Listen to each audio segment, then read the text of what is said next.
დაცული. ვინ დაეცავს იმ ადამიანებს, რომელსაც აქ შემოაქვს ფული, ან და უნდა რომ შემოედანოს აქ ფული. ამის დაცვა შეუძლია კანონს, პირველ რიგში რა თქმა უნდა, ამის დაცვა შეუძლია საზოგადოებას. ამიტომ ჩვენ უნდა ჩამოვაყალიბოთ ისეთი კანონები და უნდა გავხდეთ ისეთი საზოგადოება, რომელსაც შეგვიძლია დავიცავოთ ჩვენი უფლებები და დავიცავოთ მათ ადამიანის უფლებები, რომელსაც უნდა აქ ჩვენ სამშობლოში შეიტანონ ეს ფული. რა გასცემ მხედველობაში? პირველ რიგში მასშტაბში ჩვენი ქართული დიასპორა, რომელიც ცხოვრობს საზღვარგარეთ. მე უნდა გითხრათ, რომ პირადად მე გამაჩნია კავშირები, რომელსაც შეუძლია შეიტანონ საქართველოში ფული,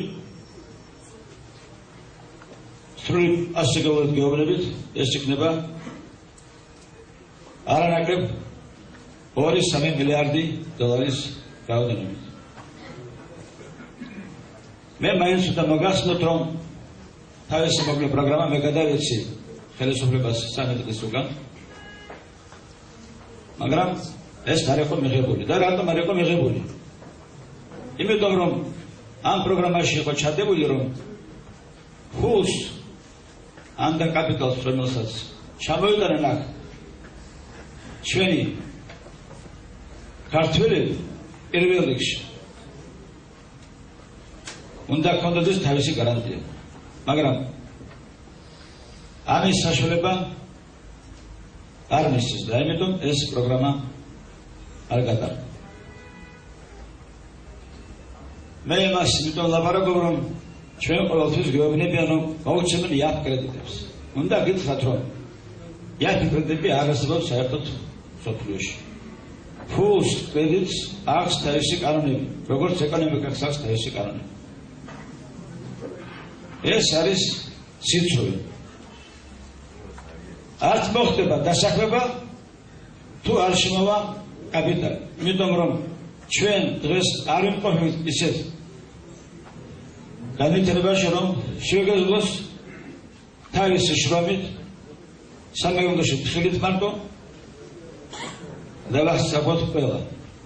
ჩვენ ბუნებრივად ყველაფერი გაგვაჩნია იმისათვის, რომ დავასწავლოთ ხალხი, იქცეთ სამუშაო ადგილები,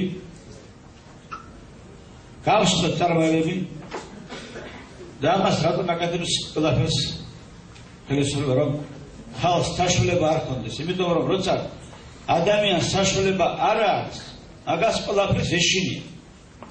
მე უნდა გითხრათ, რომ ჩვენ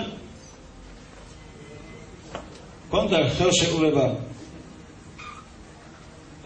გამგებელთან, იმას გამგებელთან, უფროსთან, კინოთეატრის უფროსთან, რომ უნდა შემდგარიყოთ დღევანდელი ეს ჩვენი კრება ადრომში, მაგრამ გამოიძახეს და უთქვეს, რომ თუ ნებას მისცემ ამ ჩატარებისა ადრომში, მოხსნით ან გაგანადგურებთ. ეს ახლა რა თქმა უნდა არ მიგვირს, მაგრამ ასე არ უნდა ხდებოდეს. რატომ მოხდა ეს ასე? იმიტომ რომ მეტი საშუალება მაგას არ არის. ბევრი ვის შეიძლება დღეს აქ უნდა მოსვლა, არ მოვიდა, იმიტომ რომ არ აქვს საშუალება ხალხს, და თუ რაღაც ადგილი გააჩნია, ეშინია მაგის დაკარგვის. საქმე იმაში არის, რომ ყველაზე დიდ შის ადამიანი ხედავს, როცა მაგას არ აქვს საშუალება. ამიტომ ლაპარაკობ, რომ როცა ჩვენ გვექნება საშუალება, როცა ჩვენ გვექნება სამუშაო ადგილები, შიში გაქრება. ესაა მთავარი ფაქტორი ჩვენი შიშისა. არა მარტო იდეოლოგია, რომ ჩვენ დავუშვათ და აი ბოლო 5 წლის განმავლობაში პიარით ვართ არსდილი, დაკვირვებით ვართ არსდილი და ამას გვჩვენო ყოველ დღეს ჩვენ ტელევიზიაში. ტელევიზია დაიჭერეს, პრესა ყველაფერი ხელში აიღეს. ვთქვათ ასე და თუნდა საიღოთ სამეგრელოში ბოდიშ სამსეთქვაზე ბოდიშ ვიხდი ფაქტორას დააცხოვრეს ეს ხალხი.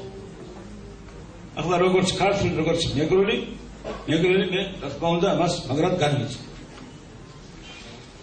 ამიტომ ჩვენ უნდა ყველაფერი გავაკეთოთ იმისათვის, რომ შევქმნათ ისეთი პირობები აქ, რომ ჩვენ თანამამულებს, რომელს გააჩნია უნარი, გამოცდილება, მოვიდნენ, ჩვენ უნდა დავაბრუნოთ ჩვენი ქართველები ჩვენ მიწა-წყალზე. თუ ამას არ გავაკეთებთ, ძალიან გაგვიზრდება.